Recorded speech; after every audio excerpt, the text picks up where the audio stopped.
Les pompiers de la Somme ont participé à un exercice dans la zone industrielle nord d'Amiens. 6 usines classées Céveso y sont installées. Un grossiste en produits chimiques a servi de cobaye. Marie Roussel, Nicolas Corcel.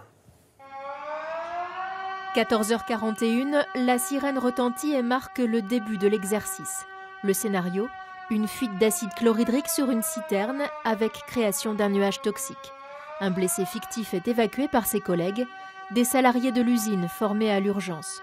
Ils sont en première ligne, l'occasion pour eux de tester leurs procédures et de constater de vraies difficultés.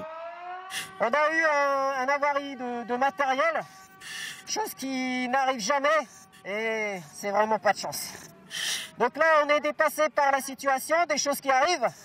Donc là, nous, j'ai rassemblé mes équipiers près de moi pour les mettre en sécurité et on attend le relais des pompiers. La zone industrielle est bouclée sur un rayon de 650 mètres. 50 pompiers sont mobilisés avec des véhicules spéciaux.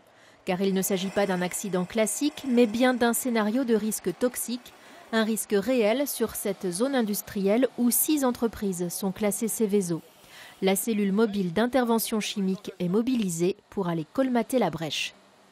Nous travaillons donc ce qu'on appelle en binôme, un binôme donc constitué d'un sapeur-pompier et d'un personnel de l'entreprise, pour que les deux ressources techniques et compétences soient ensemble pour justement ramener les bonnes informations et prendre les décisions. À quelques kilomètres de là, en préfecture, les services de la sécurité civile ont activé leur cellule de crise. Ce test grandeur nature a pour but d'améliorer la coordination des secours.